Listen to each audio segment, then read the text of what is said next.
मेरे दोस्त, आपका आपके चैनल पर स्वागत है। मेरे भाई, मेरे शेर शेरनी, हम सभी आज के वीडियो में समझने वाले हैं क्लास 10th का एक टॉपिक आपदा प्रबंधन। इसमें हम लोग आज 3 से 4 टॉपिक समझेंगे, जिसमें टॉपिक है आपदा क्या होता है, आपदा प्रबंधन क्या होता है, आपदा कितने प्रकार का होता है और आपदा प्रबंधन क्यों आवश्यक है। तो मेरे दोस्त, और जो भी समझेंगे हम लोग सब्जेक्टिव क्वेश्चन आंसर के फॉर्म में समझेंगे। तो चलिए आज की क्लास शुरुआत करते हैं।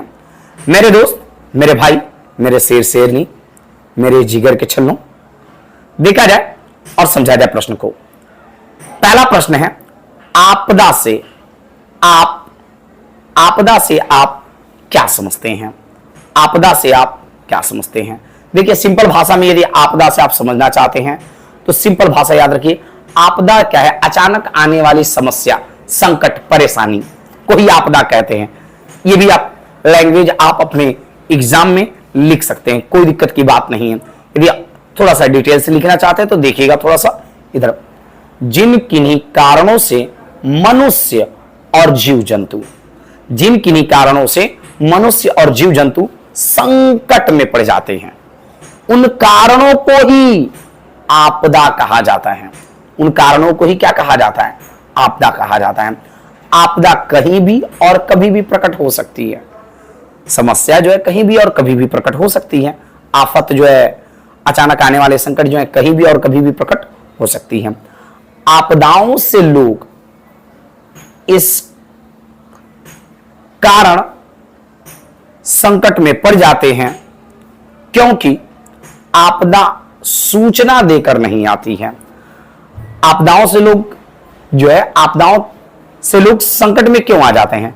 क्योंकि आपदा जो है कोई भी सूचना देकर नहीं आती है। क्योंकि आने वाली समस्याएं कई बार ऐसी होती है कि जिनका कोई अता पता नहीं होता, जैसे बम का फट जाना या ये सब क्या है, एक प्रकार की आपदा।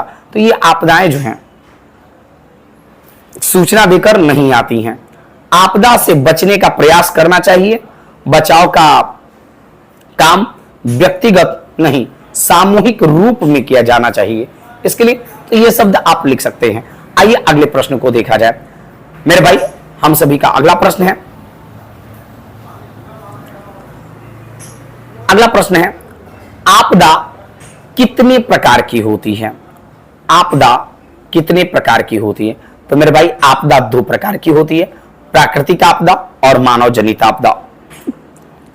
प्राकृतिक आपदा मतलब इतना समझ लीजिए, प्रकृति के द्वारा जो आने वाली संकट है, अचानक आने वाली समस्याएं हैं, उन्हीं को क्या कहते हैं? अचानक भी आ सकता है और कुछ धीरे धीरे भी आता है। तो चलिए, तो ये जो समस्याएं हैं उन समस्याओं को ही क्या कहते हैं? प्राकृतिक आपदा कहते हैं। जैसे भूकंप, सुनामी, समुद्र का पानी जब आगे की ओर बढ़ता तो उसे सुनामी कहते हैं। भूकंप, सुनामी, बाढ़, और ये सूखा लिखा हुआ है, सुरखा लिखा गया, सूखा, आंधी, चक्रवात, बादल का फट जाना, ये सभी क्या है? प्राकृतिक आपदा है। मानव जनित आपदा क्या है? जैसे आतंकवाद, लूटपाट, आग लग जाना, युद्ध, धार्मिक या जातीय दंगे, ये सारे कुछ क्या है? प्राकृतिक आपदा है। मानव जनित आपदा है। आइए अगले प्रश्न को समझते हैं। मेरे दोस्त, हम सभी का अगला प्रश्न है, आपदा प्रबंधन की आवश्यकता क्यों है? आपदा प्रबंधन की आवश्यकता क्यों है? तो देखिए मेरे भाई, आपदा प्रबंधन समझते पहले क्या होता है। देखिए, आपदा से बचने के लिए जो उपाय किए जाते हैं, आपदा से बचने के लिए जो उपाय किए जाते हैं उन्हीं को आपदा प्रबंधन कहते हैं। आपदा से बचने के लिए जो भी उपाय किए जाते हैं उन्हें क्या कहते हैं?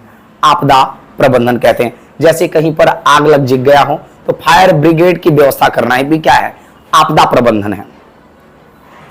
तो यही सब क्या है? आपदा प्रबंधन। आपदा से बचने के लिए जो भी सुविधा किया जाता है, जो भी उपाय किया जाता है, उसे क्या कहते हैं? आपदा प्रबंधन कहते हैं। यदि कहीं पे सूखा पड़ जाए तो उस सूखा से बचने के लिए वहां तक किसी नहर के द्वारा या किसी टैंक के द्वारा पानी पहुंचाया जाना क्या है? यह भी आपदा प्रबंधन का एक हिस्सा है। आपदा प्रबंधन, देखिए पहले फिर से प्रश्न को पढ़ लेते हैं। आपदा प्रबंधन की आवश्यकता क्यों है? आपदा प्रबंधन की आवश्यकता इसलिए है क्योंकि इनसे जीवन संकट में पड़ा रहता है। क्योंकि आपदा जब भी आती है तो इससे क्या होता है? जीवन संकट में पड़ा रहता है। और आपदा से न केवल जीवन संकट में पड़ता है बल्कि विकास के कार्य भी अवरुद्ध हो जाते हैं, रुक जाते हैं। सिंपल सी बात है कि जब आपदा आते हैं, बाढ़, सूखा, कहीं पे बम विस्फोट, ये जो भी समस्या आएंगी तो इससे केवल जीवन ही संकट में नहीं पड़ेगा किसी व्यक्ति का, साथ में पूरे देश का विकास कार्य भी रुक जाएगा, अवरुद्ध हो जाएगा। आगे बढ़ते हैं। इसके अलावे भी आपदा के आने से अनेक परेशानियां उत्पन्न हो जाती हैं। जीवन को संकट से बचाने, विकास के कार्यों को चालू रखने तथा सभी आई परेशानियों को दूर करने के लिए आपदा प्रबंधन की आवश्यकता है। अपने लैंग्वेज में भी इसे लिख सकते हैं कि आपदा प्रबंधन जब आता है तो बहुत सारी समस्याएं लेकर आता है और इससे देश और समाज का विकास रुक जाता है। तो ये सारी परेशानियों से बचने के लिए और देश के विकास अवरुद्ध न हो, देश का विकास, इन सभी चीजों से बचने के लिए आपदा प्रबंधन क्या है? आवश्यक है। एक बार थोड़ा सा फिर नजर देख लेते हैं क्या क्या चीजें हैं। तो मेरे भाई, जैसे आपदा कितने प्रकार के हैं? तो आपदा आपने देखा जो है 2 प्रकार के, प्राकृतिक आपदा, मानव जनित आपदा। प्रकृति के द्वारा होगा तो प्रकृति आपदा, और मानव के द्वारा यदि कोई आपदा होता है जैसे आग लगी, लूटपाट, तो ये मानव जनित आपदा। अगला है प्रश्न, आपने देखा था आपदा से आप क्या समझते हैं? तो जिन किन्हीं कारणों से मनुष्य और जीव जंतु संकट में पड़ जाते हैं उन कारणों को ही आपदा कहते हैं। तो चलिए मेरे दोस्त, आई होप कि आपको चीजें समझ में आ गया होगा। फिर मिलते हैं अगले वीडियो में, तब तक के लिए धन्यवाद।